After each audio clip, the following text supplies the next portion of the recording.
प्रिय भक्तजनों, आज हम सुनेंगे सोमवार व्रत की विधि एवं कथा।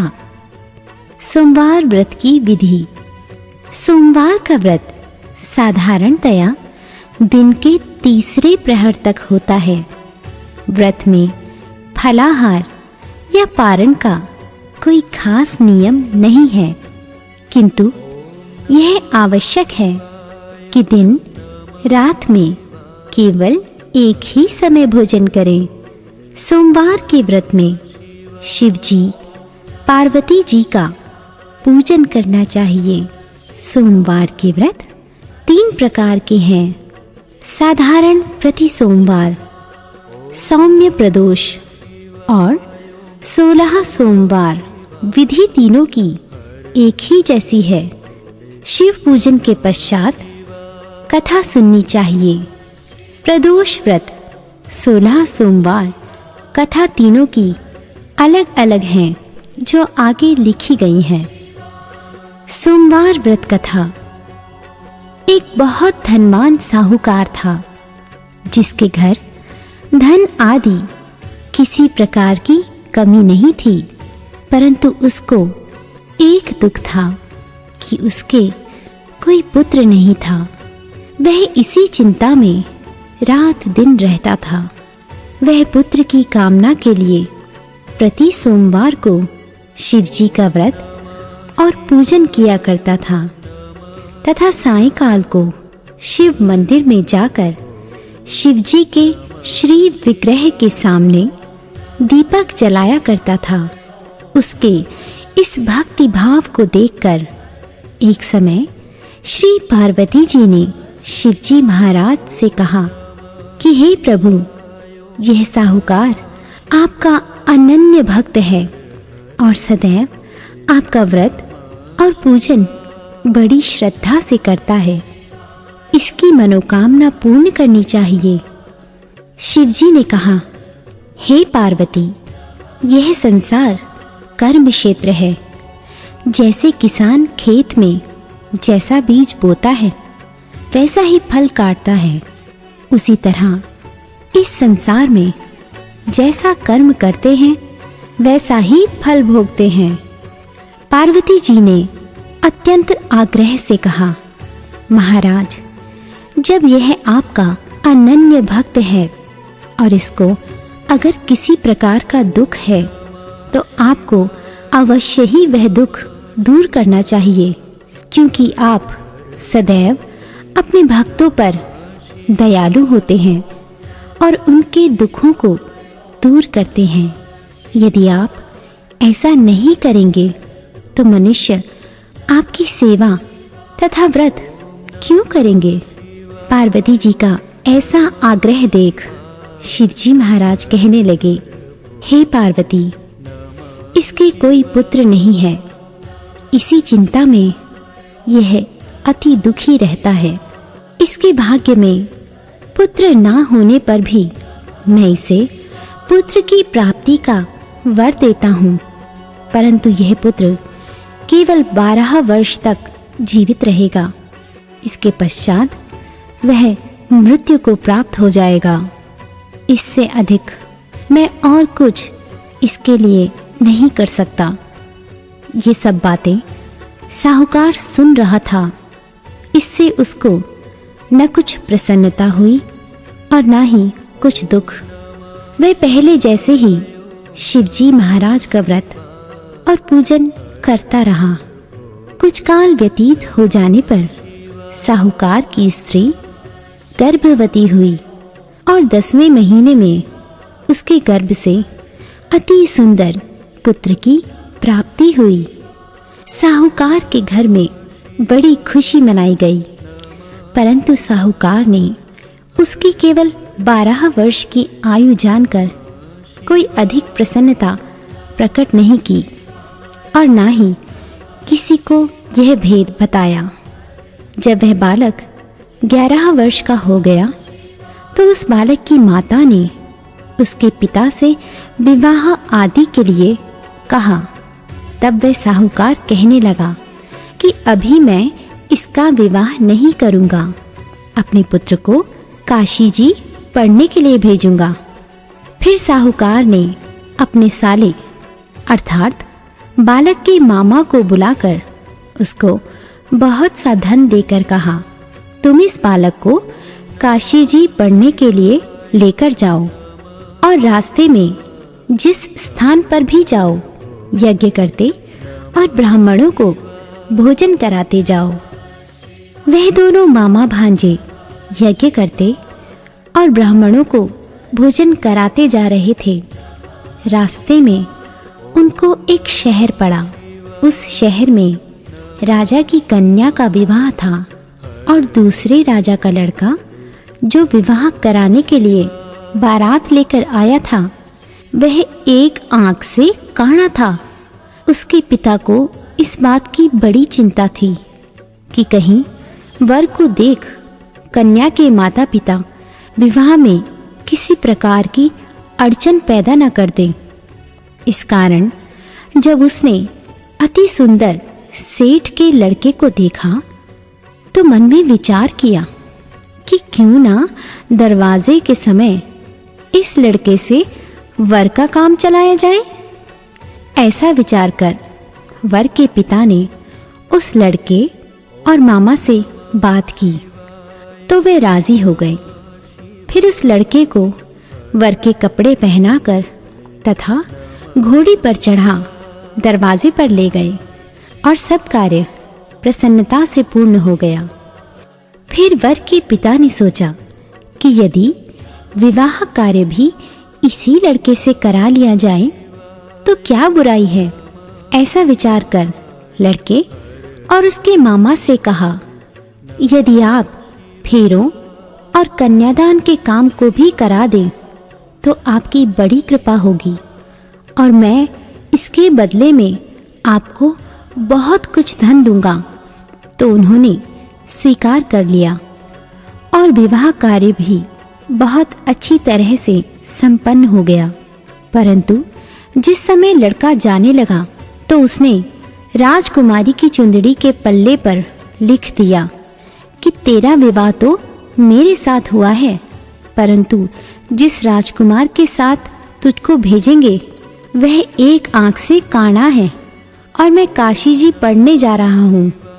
लड़की के जाने के पश्चात उस राजकुमारी ने जब अपनी चुंदड़ी पर ऐसा लिखा हुआ पाया तो उसने राजकुमार के साथ जाने से मना कर दिया और कहा कि यह मेरा पति नहीं है, मेरा विवाह इसके साथ नहीं हुआ है, वह तो काशी जी पढ़ने गया है।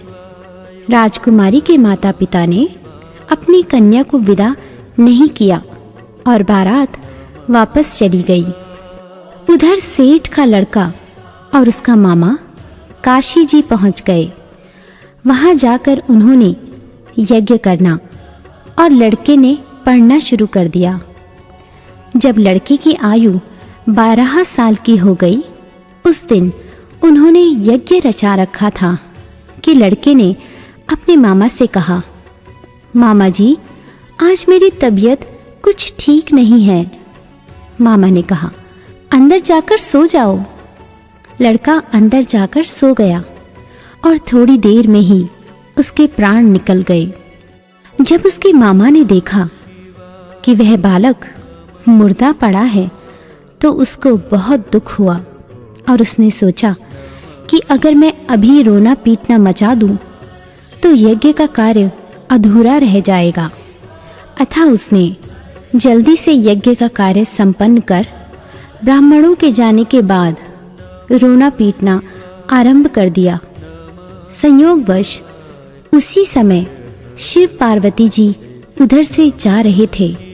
जब उन्होंने जोर जोर से रोने की आवाज सुनी तो पार्वती जी कहने लगी, महाराज कोई दुखिया रो रहा है, इसके कष्ट को दूर कीजिए। जब शिव पार्वती जी ने पास जाकर देखा तो वहां एक लड़का मुर्दा पड़ा था। पार्वती जी कहने लगी, महाराज ये तो उसी सेठ का लड़का है जो आपके वरदान से हुआ था। शिव जी कहने लगे, हे पार्वती, इसकी आयु इतनी ही थी सो यह भोग चुका। तब पार्वती जी ने कहा, हे महाराज, इस बालक को और आयु दो, नहीं तो इसके माता पिता तड़प तड़प कर मर जाएंगे। पार्वती जी के बार बार आग्रह करने पर शिव जी ने उसको जीवन दान दिया और शिवजी महाराज की कृपा से लड़का जीवित हो गया। शिव पार्वती कैलाश चले गए।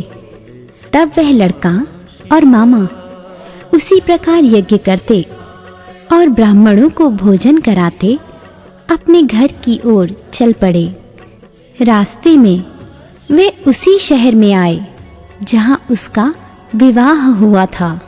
वहां पर आकर उन्होंने यज्ञ आरंभ कर दिया तो उस लड़के के ससुर ने उसको पहचान लिया और अपने महल में ले जाकर उसकी बड़ी खातिर की।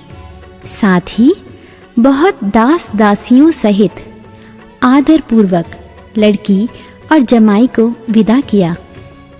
जब वे अपने शहर के निकट आए तो मामा ने कहा, मैं पहले तुम्हारे घर जाकर खबर कराता हूँ। जब उस लड़के के मामा घर पहुँचे तो लड़के के माता पिता घर की छत पर बैठे हुए थे और यह प्रण कर रखा था कि यदि हमारा पुत्र सकुशल लौट आया तो हम राजी खुशी नीचे आ जाएंगे, नहीं तो छत से गिरकर अपने प्राण खो देंगे। इतने में उस लड़के के मामा ने आकर यह समाचार दिया कि आपका पुत्र आ गया है, तो उनको विश्वास नहीं आया। तब उसके मामा ने शपथ पूर्वक कहा कि आपका पुत्र अपनी स्त्री के साथ बहुत सारा धन लेकर आया है। तो सेठ ने आनंद के साथ उनका स्वागत किया और बड़ी प्रसन्नता के साथ रहने लगा। इसी प्रकार जो कोई भी सोमवार के व्रत को धारण करता है अथवा इस कथा को पढ़ता है और सुनता है, उसकी समस्त मनोकामनाएं पूर्ण होती हैं।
गुण स्वामी